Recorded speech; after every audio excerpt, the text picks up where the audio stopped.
అధికారంలో ఉన్నప్పుడు రంకిలేయడం, తొడలు కొట్టడం, మీసాలు మెలేయడం ఇవన్నీ కామనే. అధికారం కోల్పోయిన తర్వాత సైలెంట్ అయిపోవడం కూడా కామనే. కాకపోతే మరీ ఎక్కువ రంకిలేస్తే వాళ్ళు టార్గెట్ అవుతారు. ఇప్పుడు జోగి రమేష్ లాగా.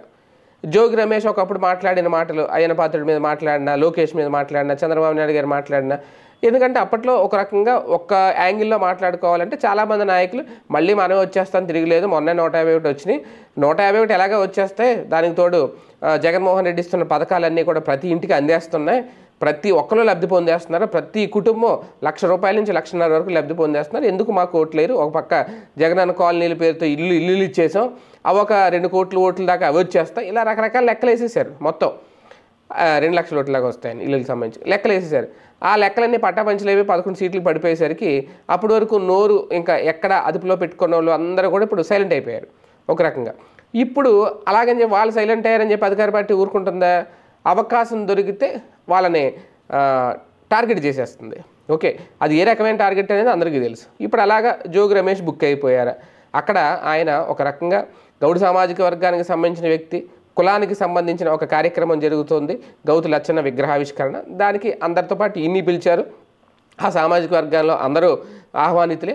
ఈయన అతిథుల్లో, ముఖ్య అతిథుల్లో ఈయన కూడా ఒక అతిథిగా పిలిచారు, వెళ్ళాడు. దానికి ఇంకా తెలుగుదేశం పార్టీ మొత్తం ఎక్స్ప్లెనేషన్ అడిగింది. అక్కడ గౌతు శిరీష్ని కానీ పార్థసారథి గారు కానీ ఇద్దరు ఎక్స్ప్లెనేషన్ ఇచ్చారు. ఆయన అయితే క్షమాపణలు చెప్పారట. ఆ ప్రోగ్రాంకి ఎలా అంటే మరి ఒకవేళ జోగి రమేష్ వస్తాడని తెలియక వెళ్ళారు, జోగి రమేష్ వస్తాడని తెలిస్తే వాళ్ళు ఆగిపోదురేమో మేబీ. రేపొద్దు నుంచి చూడాలి.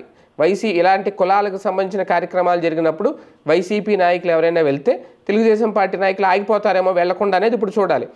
గతంలో విగ్రహావిష్కరణలో వైసీపీ నాయకులు విగ్రహావిష్కరణ చేసినప్పుడు వంగవీటి రంగా విగ్రహావిష్కరణ చేసినప్పుడు రాధా వచ్చినప్పుడు ఓకే ఆయన కొడుకు కాబట్టి ముఖ్య అతిథిగా పిలిచారు. అది వైసీపీ వాళ్ళది కాబట్టి మరి ఆయన వెళ్ళకూడదు వాళ్ళ ప్రభుత్వ హయాంలో. అలాగే బీసీ నాయకులు విగ్రహాలు ఆవిష్కరణ చేసినప్పుడు వేరే పార్టీ వాళ్ళు వచ్చారంటే వెళ్ళకూడదు. మొన్న కూడా తోట త్రిమూర్తుల కార్యక్రమం, లేదంటే వాసంశెట్టి సుభాష్ మంత్రి ఆయన చేసిన కార్యక్రమాల్లో కూడా 2 పార్టీలకు సంబంధించిన నాయకులు పాల్గొన్నారు. మరి అలాగనుకుంటే వాళ్ళందరినీ ఇప్పుడు ఏం చేయాలి? సస్పెండ్ చేసేస్తారు పార్టీ నుంచి. కాకపోతే ఇక్కడ జోగి రమేష్ టార్గెట్ అంతే. జోగి రమేష్ తెలుగుదేశం పార్టీ కార్యాలయం దాడులకు సంబంధించి అందులో ఉన్నాడని, లేదంటే ఇంతకుముందు లోకేష్ మీద, చంద్రబాబు నాయుడు గారి మీద ఆయన మాట్లాడాడు, వ్యాఖ్యలు చేశారు. అలాంటి వాళ్ళు రాజకీయాల్లో విమర్శలు, ఆరోపణలు వాళ్ళు చేస్తారు, వీళ్ళు చేస్తారు. అలా చేసిన వాళ్ళు ఇప్పుడు ఏకంగా పార్టీలో మారిపోతున్నారే. పార్టీలు మారిపోయి ఆ జెండా పట్టుకొని దాని మీద సీట్ తెచ్చుకొని ఎమ్మెల్యేలు, మంత్రులు కూడా అయిపోతున్నారు కదా అలా చూసుకుంటే. కానీ జోగి రమేష్ చేసిన అంత పెద్ద నేరం ఏంటో కానీ మొత్తం ఇప్పుడు ఈ చర్చ అయితే బాగా వైరల్ అవుతుంది.